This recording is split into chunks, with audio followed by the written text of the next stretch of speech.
chicken thighs with the skin removed. The bone is still on there. I tried my best to remove as much of the fat as I can. Trying to keep it a little bit healthy, I guess, but anyhow, what we're going to do is season it. And the curry element, so we call this curry stew chicken with pigeon peas, and I'll slam some potato in there as well too. The curry element is going in now, and that's going to be followed by salt. And it may look like quite a bit of salt, but remember we're going in with potato later on as well. Fresh ground black pepper. So this is the curry part comes into the seasoning. So I'm going to season it with the curry. And if you wanted, you can allow it to marinate overnight. It's totally up to you. For an hour or two, again, totally up to you. I do want some onion in there. And the star, one of the stars of the program, Caribbean green seasoning, that's going to go in there.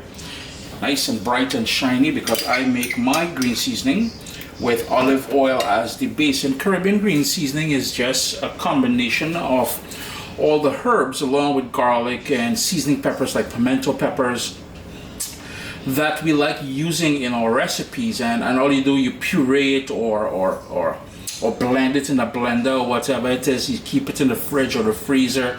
The recipe is available at CaribbeanPot.com. A couple more things to go in there. It's a very simple seasoning marinating process here. And you'll notice, we didn't grow up using all these powdered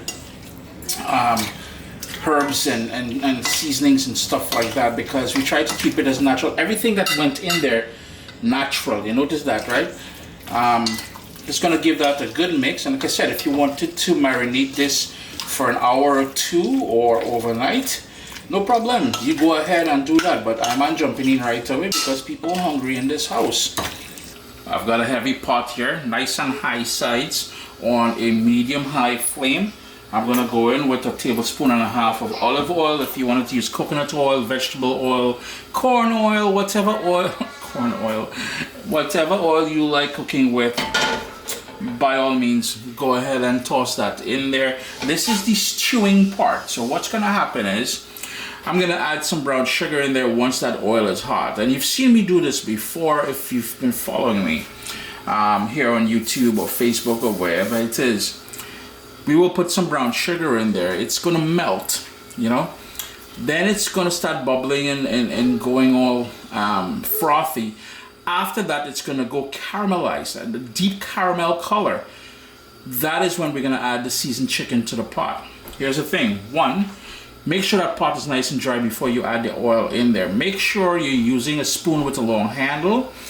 Because we're playing with caramelized sugar, not burnt sugar, caramelized sugar. Let's correct ourselves here, because people like to say, oh gosh, you burn the sugar. No, we're not burning the sugar, we're caramelizing it. You don't want anything wet interfering with things, because that's going to splatter and come back on you and stuff like that.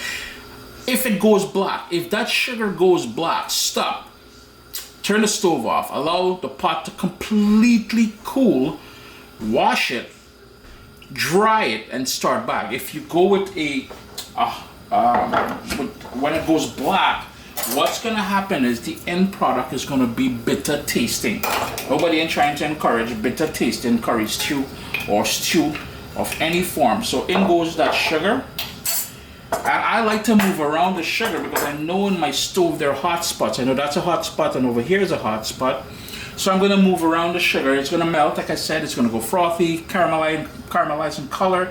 Your kitchen will go smoky, and I do apologize for the long video. I love long videos. I like explaining. Fast forward if it's bothering you. It will go smoky in here, so be mindful of that. Put a fan on. I can't put a fan on or you won't be able to hear me. So there's that smoke I was talking about. Notice it's going frothy. It's really hot in there. And lovely caramelized color. It's starting to go just a little bit dark on the edges here. So here's where I'm going to add that seasoned chicken directly to the pot.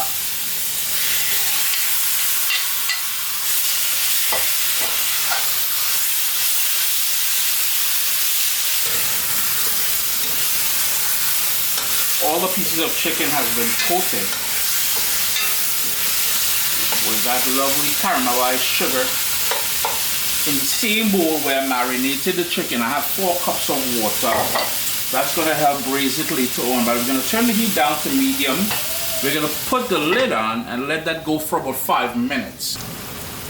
Yeah, that's the natural juices that sprouted up there. And you notice the lovely color. I did stir it once already. We've got all that liquid on the bottom there. So what I want to do is to intensify the color and flavor. And to do so, we need to crank up the heat and burn off all of that natural liquid that you're seeing there. So my heat is going back up to medium high. We're gonna burn off all that liquid. Then we're gonna add the pigeon peas, and the pigeon peas is from a can. They're paying me to put the label on there, so I might know I took the label off. Yeah, anyhow, it's been rinsed because you know it's usually packed with a lot of sodium. We want all that sodium in our life. It's been rinsed with cool water, and I also have 4 potatoes that it's just some water that just so it doesn't discolor. All cubed up and ready to go in there as well. But for now, trying to burn off all of that liquid. Remember to keep stirring it though, because we're not trying to burn anything. It took about 3 minutes, but most of the liquid is starting to evaporate and burn off. We're getting a lovely caramelized color in the bottom down there. In goes the potato. In goes the pigeon peas. If you're using fresh pigeon peas, may I recommend you cook it for about an hour first in boiling water. Drain it and then add it to the pot here, because fresh pigeon peas will take a lot longer. If all you have is dried pigeon peas, this is the green pigeon peas from the can. If all you have is dried pigeon peas in the can, that will work as well. I like to add a bit of garlic to the mix here as well too. We also need some spice, some heat, and we're gonna kick things up with what we call coffee pepper.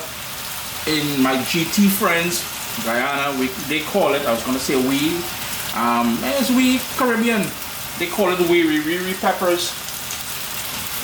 Gonna hit that to mix just to coat the potato and the pigeon peas. Now here's the thing, I like heat, so you saw me add 4 of them, 4 big ones. I will smash them.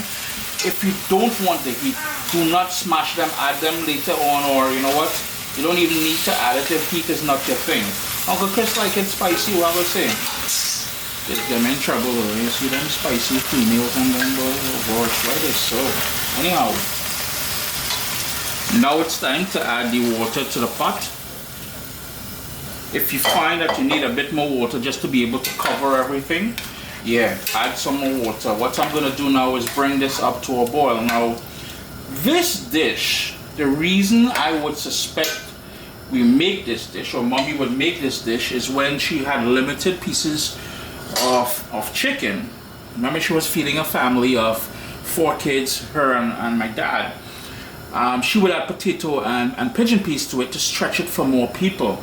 What I like doing here at this point, you know, they're thinking, well, Chris, where is the ginger? Yeah, we're going in with the ginger now.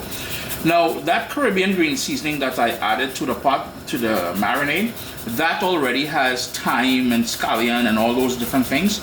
But if you want to enhance the flavor, if you really like thyme and all those things, you know, toss a couple sprigs in there. Do keep in mind that the ginger that we just added there will have a peppery note as well too. If you wanted to add a tiny bit of coconut cream or coconut milk in there, you can rock that. I'm trying to keep this recipe true to the traditional way of a good curry stew. So what we're going to do is bring this up to a boil. We're going to reduce it to a rolling boil and let it cook until the chicken is fully cooked, the potato is going to be fully cooked, the pigeon peas in the can is already fully cooked, but we wanted to absorb all of those flavors in there. It's been going for about 15 minutes now on this sort of boil that you're seeing there. I've stirred it a couple times already, and I did crush one of the coffee pepper or wiri peppers. The others I will leave whole. So if you wanted to fish them out, fish them out. At this point, check it for salt, adjust the salt. The garlic, the whole garlic cloves that you saw me add there, that's just a personal preference. I love that bits of garlic in there. Later on, when this is all done and I'm eating and I can squish a piece of garlic, yo, that's my happy time. Anyhow, taste it for salt, adjust it. The chicken would be fully cooked at this point. The potato is starting to fall apart. So beyond tasting it and adjusting the salt, the next thing you need to do is decide whether or not you want a lot of gravy, and the consistency of the gravy, this is too thin for me. So what I'm going to do is some of the potato, I'm just going to use the back of my spoon and I'm just going to crush it like so, bring it back into the pot, and that's going to help thicken up the gravy. Sup soldiers, listen, if you enjoy this recipe, I'd really appreciate it if you hit subscribe and click that bell notification thing. If you've made the recipe, take a picture and send it to me, email address down here. I mean, trying to tell people the email address, them butts will take the address and do all kind of thing with it. And tag me on Instagram at Caribbean Pot. I really appreciate you guys, and thanks for being in my kitchen with me today. Irie. The last 5 minutes, I've had it with the lid off, so you notice it's thickening up, and it will continue thickening up because the residual heat in this pot here is just going to help thicken things up further. So the final little thing, we've tasted for salt and everything is to your liking. What you want to do, I've got some fresh parsley straight out of the garden. Yeah, it's springtime, so you know Uncle Chris rocking the freshness from the garden. Just want to hit that a final stir. I'm going to turn off the stove and I'm going to go heat up some bus-up-shot roti, and I'm tucking in. Chris here, CaribbeanPot.com. Always a pleasure having you guys here in the kitchen with me.